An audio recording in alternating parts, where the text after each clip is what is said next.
Et donc, qu'est-ce qui s'est passé? Mais c'est l'eau qui est quitté ailleurs pour venir. Quand il pleut comme ça ne vient pas ici, mais ça quitte de l'autre côté pour venir. Dès que ça descend, au chevaux, ça vient. Jusqu'à vers le quartier, Geste aussi, tout cela. C'est de là-bas. C'est de là-bas que ça vient, Rosier. Moi, je connais la route. Si vous prenez la route, là, il y a château de Abobo Baoulé. Et donc, dans parcours ici, vous habitez, vous êtes combien de personnes? Le truc est coupé là, c'est l'eau là qui est Vous êtes venue. une vingtaine de personnes, enfants, vieux, bébés, tout ça. Et donc, il est aveugle, oui, on vient de lui parler. Il faut les jeunes pour l'aider. Sinon, il a des problèmes. Et heureusement qu'on est solidaires en FDC. Quand il y a un problème, ils font sortir les barrages devant parce que les murs qui sont cassés sur le tout là, ils vont les passer pour que les gens puissent aller. Donc,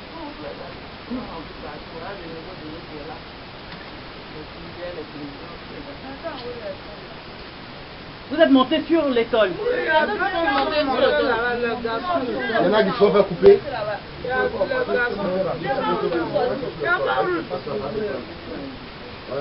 Donc voilà, vous avez perdu bijoux, nourriture, gaz. La nourriture est perdue. Les matelas, tout. Oui, on vient de là-bas. On vient de l'endroit de la lessive. On voit toutes les femmes qui sont en train d'essayer de sauver un peu leurs habits et leurs costumes. On a vu ça. Les livres des étudiants, les colliers, tout est gâté. Tout.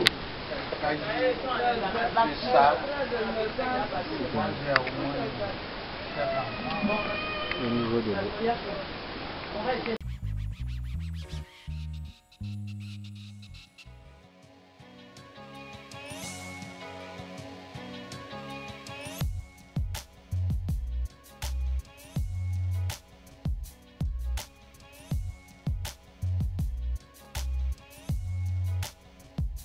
Tu as pu sortir de l'eau. Ils t'ont attrapé. Combien de personnes t'ont soulevé? 3 personnes t'ont aidé à sortir. Mais tu dormais.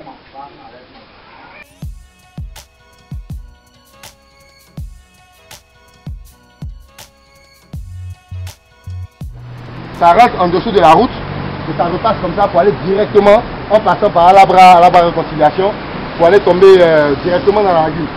Donc vous voyez, tout ici était recouvert à l'époque par un monsieur qui avait fait un lavage de voiture. Vous voyez même comment c'est carrelé. Voilà. Donc ça aussi c'était un problème. Donc on a fini de démonter et de casser avec la machine.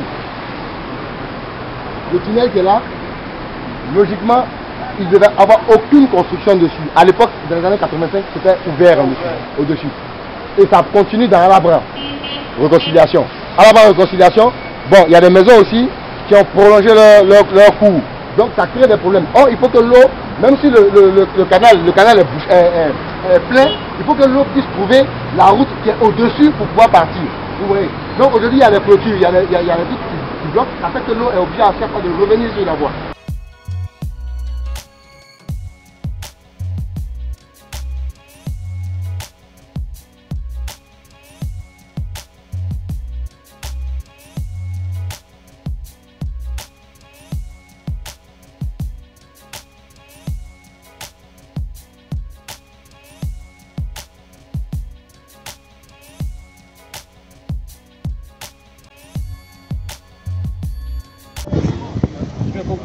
Je comprends aisément. Hein. De toute façon, souvent, dans ce genre de cas, je reste un peu silencieuse et on se demande pourquoi.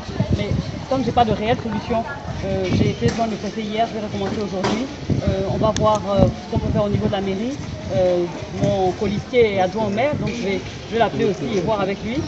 Mais si aujourd'hui je suis avec vous, d'abord, c'est parce que j'ai envie de vous faire comprendre que je suis au courant et puis que je ne suis pas indifférente. Et puis surtout, c'est parce que je veux voir par moi-même ce qu'on peut faire. Voilà. Mais je vous comprends, ne vous inquiétez pas. Merci.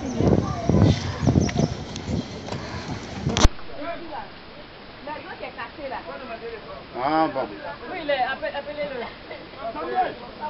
Samuel.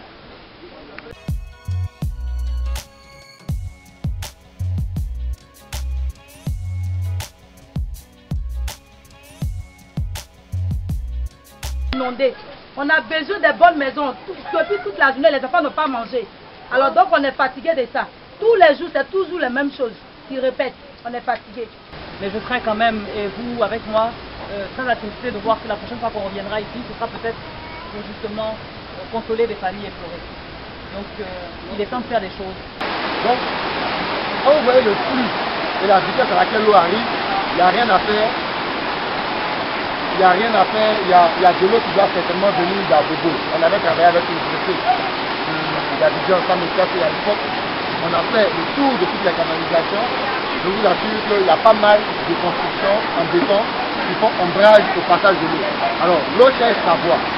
Plus c'est éparpillé, ça s'en va tranquillement. Mais plus on restreint la voie de l'eau, ça devient comme un bloc de béton. Donc imaginez un bloc de béton de 3, 4, 5, 6, 7, voire 10 tonnes qui vient en plein à une vitesse vraiment, je crois bien, ça ramasse tout. Alors, il y a 2 ans, il y a des voitures qui sont parties de la Palmeraie, qui sont retrouvées dans ce tunnel-là, et allons se bloquer de l'autre côté de la voie. Il a fallu comprendre le problème pour pouvoir démanteler pas mal de canalisations qui avaient été fermées. Prenez le cas de Rocadéco. Devant tout un quartier, il y avait une grosse canalisation qui passait devant comme ça. Ils ont fait des travaux pour couler des rampes de béton, pour pouvoir poser des galons ou bien des galettes, pardon, pour pouvoir créer un parking. Donc là déjà ça posait un problème. Bon, on avait déjà commencé avec le Poquelin à casser les caniveaux de la voie de Rocadéco là, à partir de 9 kg, pour remonter jusqu'à la Palmeraie, aller dans le fin fond jusqu'au bassin d'orage, qui se trouve au niveau de Rosier. On avait déjà commencé.